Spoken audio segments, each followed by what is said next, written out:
اور فیصلہ چاہنا ہے، انصاف کیجئے گا سنی شیعہ دوستو، انصاف کی منزل ہے۔ اگر یہاں تقریر کے دوران میں یہ کہہ دوں کہ قرآن کی ایک آیت جھوٹی ہے تو میں مقامی مسجد کے اندر بھی داخل نہیں ہو سکتا۔ جس نے رسول کے منبر پر بیٹھ کر فاطمہ زہرا کی زبان مجسم قرآن ہے، جس نے فاطمہ زہرا کے دعوے کو غلط کہا اس نے قرآن کو غلط کہا، جس نے قرآن کو غلط کہا وہ رسول کے منبر پر کیسے بیٹھ سکتا ہے؟ جس نے رسول وہ پیغمبر کے منبر پر کیسے بیٹھ؟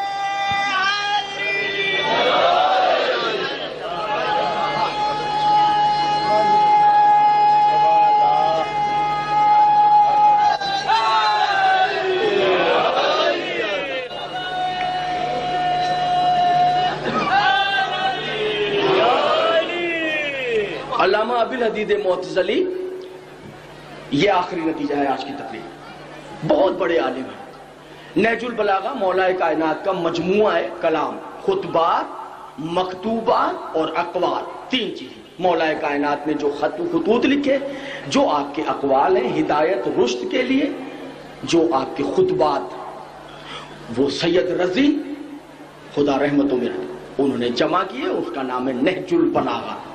نہج البلاغہ کی شرح ہوئی، سینکڑوں شرح ہوئی، جس نے سب سے طاقتور شرح کی اس کا نام ہے ابوالحدید معتزلی شارح نہج البلاغہ۔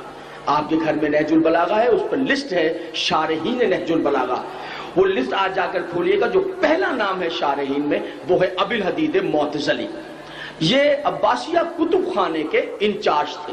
یہ اتنا بڑا کتب خانہ تھا کہ جب اس کو ہلاکو خان نے آ کر برباد کیا اور اس کی کتابوں کو اٹھا کر دریائے دجلہ میں پھینکا تو دریا کا پانی سیاہ ہو گیا تھا۔ اتنی زیادہ کتابیں تھی، اتنا بڑا کتب خانہ تھا۔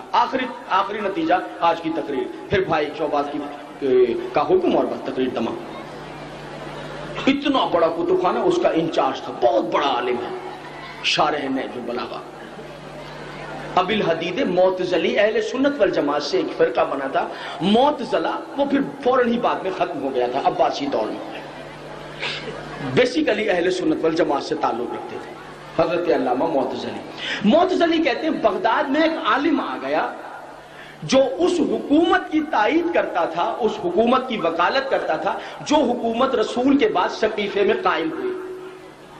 سب لوگ جمع ہو جاتے عشاء کی نماز کے بعد، پھر وہ سوال کرتے اور کہتے کہ نہیں، جو غدیر تھی اس کے کوئی معنی نہیں ہے، جو سقیفہ میں حکومت بنی وہ سقیفے والی حکومت تھی، بہتر حکومت ہے اور اسلامی۔ یہ اس کی بحث کرنا۔ کہتے ہیں میں بھی چلا گیا، جب سوال کا نمبر آیا، جب سوال کر رہے تھے لوگ، میں نے کہا میرا بھی سوال ہے۔ انہوں نے کہا پوچھو۔ انہوں نے کہا میرا سوال یہ ہے، یہ بتائیے کہ بعد رسول سقیفے والی گورنمنٹ سے رسول کی بیٹی نے دعوی فتح کیا تھا، بس اتنا بتا دیجئے کہ رسول کی بیٹی اپنے دعوے میں سچی تھی یا معاذ اللہ معاذ اللہ معاذ اللہ جھوٹی۔ عالم بغداد نے کہا نہ تو ہم ایسے سوال سنتے ہیں نہ جواب دیتے ہیں۔ نشست تمام ہو گئی۔ معتزلی کہتے ہیں آدھی رات کو میں اٹھا، کتب خانے سے قرآن اٹھایا، قبا کے دامن میں رکھا اور جو ان کی قیام گاہ تھی وہاں پہنچ گیا۔ پہرے دار مجھے جانتا تھا، اندر جانے دیا، میں نے حجرے میں جا کر ان کو آدھی رات کے وقت اٹھایا۔ بیدار ہو گئے، حیران ہوئے مجھے دیکھ کر، چراغ کی لو بڑھا دی گئی۔ میں نے کہا گھبرائیے نہیں، عباسی کتب خانے کا انچارج ہوں، معتزلی ابوالحدید میرا نام ہے، میں نے سوال وہاں کیا تھا۔ تو انہوں نے کہا جو جواب ہم نے وہاں دیا وہی جواب ہمارا یہاں ہے، آپ کیوں تشریف لائے یہاں پر؟ اس کا سوال کا نہ ہم جواب سنتے ہیں اور نہ جواب دیتے۔ سننا بھائی جان، توجہات رکھنا۔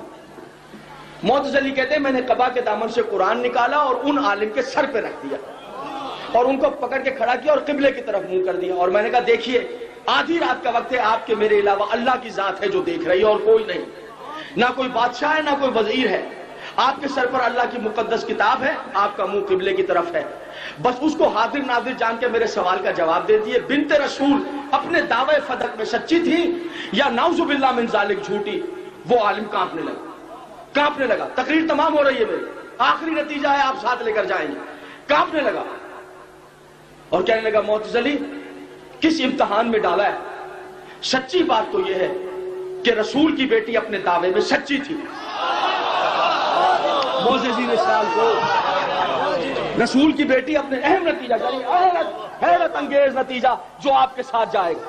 دیکھتے ہیں کیا بیلنس ہوتا ہے اس نتیجے کا اور آپ کا. دیکھتے ہیں کیا توجہ فرماتے ہیں. رسول کی بیٹی اپنے دعوے میں سچی تھی. اہم نتیجہ ہے میری تقریر کا. اگر سچی تھی تو پھر انہوں نے حق کیوں نہیں دے دیا؟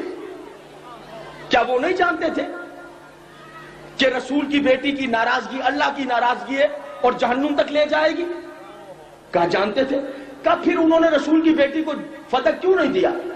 تو اس عالم بغداد نے کہا معتزلی معاملہ اتنا آسان نہیں ہے. وہ در حقیقت بہت زیادہ چالاک تھے. معززین شال کو توجہ فرمائیے گا. اہم بات ہے, اہم تقریر ہے, آج کی اہم تقریر ہے, بین الاقوامی سبجیکٹ ہے جو آپ سن رہے ہیں. آپ کا ریئیکشن کیا ہوتا ہے مجھے اس سے بحث نہیں ہے. پوری دنیا میں اس کیسٹ نے جانا ہے, دنیا نے سننا ہے. توجہ ہاتھ رکھیے گا. شیعت کی بیس ہے جو میں پڑھ رہا ہوں, شیعت کی بنیاد ہے جو پڑھ رہا ہوں. وہ سقیفے والے, وہ گورنمنٹ والے بہت زیادہ چالاک تھے, اس لیے حق نہیں دیا. کہا کیا مطلب ہے چالاک تھے؟ ان کو پتا نہیں تھا رسول کی بیٹی کی رضامندی جنت میں لے جاتی ہے اور جناب سیدہ کی ناراضگی جہنم میں لے جائے گی. کیا معلوم تھا؟ کہا پھر انہوں نے جان بوجھ کر جہنم خرید لی, سیدہ کو حق کیوں نہیں دیا؟ انہوں نے کہا یاد رکھنا وہ بہت زیادہ ذہین تھے, چالاک تھے. اگر وہ آج بطول کو فتح دے دیتے تو پوری دنیا میں یہ بات ہوتی. دعویٰ کیا اور رسول کی بیٹی نے دعوے میں سچی تھی, فتح لے کے چلی گئی.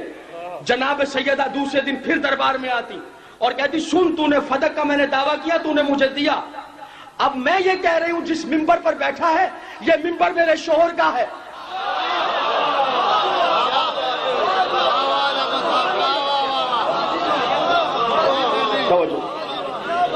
لہذا ان کو حکومت علی کو دینا پڑتی. انہوں نے جہنم خرید لی. اللہ آپ کی زندگی دراز کرے. امام زمانہ, میری باتیں سمجھ میں آ رہی ہے بیٹا؟ انہوں نے جہنم خرید لی, حکومت بچائی. جانتے تھے کہ جہنم ہے. نوازش جناب, حوصلہ افزائی کا شکریہ بھائی جان.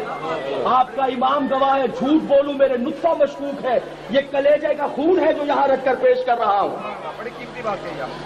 جانتے تھے حکومت بچائی ہے.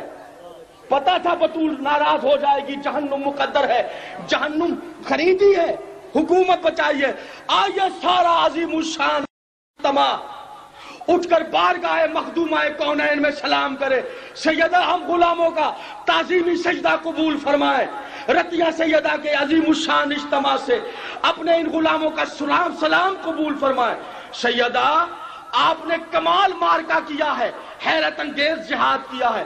اپنے مخالف کو دو راہے پر لا کر کھڑا کر دیا ہے. دو راہے پر کہ یا تو, توجہ ہاتھ رکھنا, یا تو مجھے سچا کہو حکومت چھوڑو, یا مجھے جھوٹا کہو جنت چھوڑو.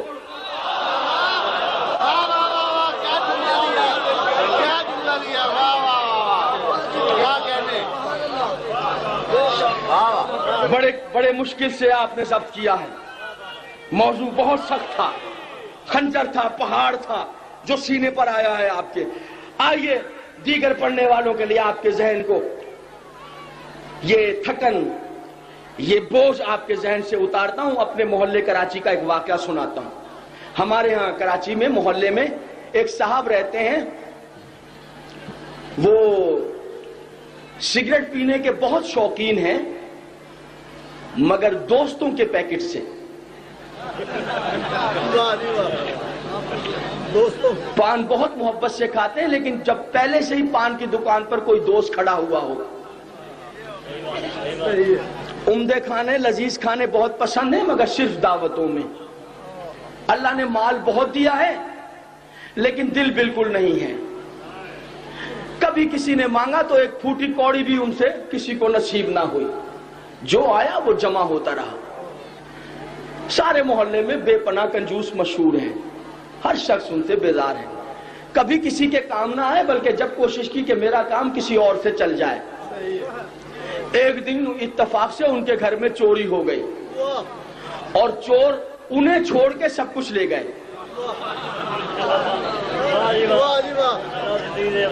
میں نے کہا ذرا آپ صبح جب میں اٹھا اور محلے میں باہر نکلا تو ایسے واقعات کے بعد ٹولیاں بن جاتی ہیں، لڑکوں کی آدمیوں کی ٹولیاں بن جاتی ہیں نا.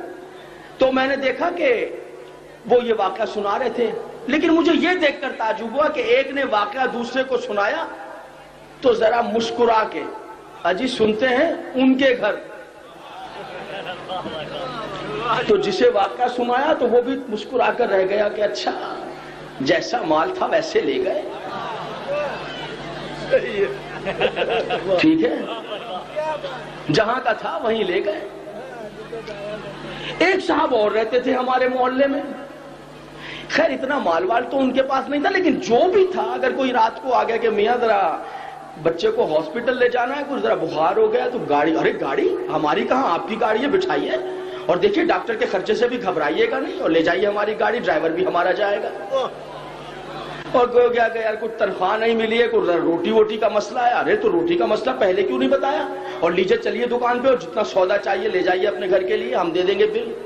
اور کوئی کیا کہ بھیا وہ اسکول میں بچے کا نام کٹا جاتا ہے اور 3 مہینے کی فیسیں نہیں ہیں. ارے کیسے آپ کا بچہ جاہل رہ جائے گا، اور فیس نہیں تو ہم جا کے جمع کرا دیں گے. اور کسی کی بیٹی کی شادی ہے تو بھائی گھبرانا نہیں، اب پنکھا ہماری طرف سے ہوگا، واشنگ مشین ہماری طرف سے ہوگی، اور کیا آپ کی بیٹی ہے، ہماری بھی تو بیٹی ہے، اور بارات دور سے آ رہی تو گھبرانے کی ضرورت نہیں ہے، بستر چارپائی کا سارا انتظام ہمارے یہاں رہے گا. یعنی جس نے جو مانگا، معززین شال کوٹ توجہات رکھنا، میرا موضوع کمپلیٹ ہو جائے گا اگر آپ کی توجہ رہی. آدھی رات کو بھی کوئی ان کے دروازے پر گیا، انہوں نے انکار نہیں کیا، جو ہوا دے دیا. دوا مانگی دوا دے دی، پیسہ مانگا پیسہ دے دیا، لباس مانگا لباس دے دیا، روٹی مانگی روٹی دے دی. بدقسمتی سے ایک دن ان کے گھر بھی چوری ہو گئی. اب جو میں باہر نکلا تو آج منظر کچھ اور تھا. جس لڑکے کو دیکھا وہ آستین چڑھا رہا تھا. ارے میں کہتا ہوں یہ بدبخت چور گئے کہاں، ذرا مجھے مل جائے تو میں چوروں کی ٹانگ پر ٹانگ رکھ کے چیر دوں گا. اور ذرا تم ڈنڈا تو لانا اور ذرا کھوجی تو لانا کہ چوروں کے قدموں کے نشان دیکھیں، اور یہ پولیس بیٹھی کیا کر رہی ہے اور چور کو پکڑی ہے. ارے ایک وہ ہی نہیں، پورا محلہ تیش میں غصے میں لال پیلا ہوتا پھر رہا تھا، گویا ان کی نہیں ان سب کی چوری ہو گئی ہے. ارے میں نے کہا چوری ان کی ہوئی ہے، تم سب غصے میں پھر رہے ہو چوروں کو ڈھونڈتے اور جان سے مار دینے کے لیے، وجہ کیا ہے؟ تو محلے والوں نے کہا جی صاحب آپ بھی کمال کرتے ہیں، ان کے ہاں تو چوری جائز تھی، لیکن مجھے یہ بتائیے چور کتنے بدقسمت تھے. ان سے کسی نے پیسہ مانگا، انہوں نے پیسہ دے دیا، روٹی مانگی روٹی دے دی، لباس مانگا لباس دے دیا. ارے بھائی انہوں نے کب کسی سے مال روکا تھا؟ چوری کرنے کی کیا ضرورت تھی؟ چوروں کو جو چاہیے تھا دروازے پر آتے مانگ کر لے جاتے. ہمارا بھی حکومت سے یہی کہنا ہے، اگر تمہیں فدق چاہیے تھا فقیر بن کر آتے، فاطمہ کے دروازے سے مانگ کر لے. میں معافی چاہتا ہوں.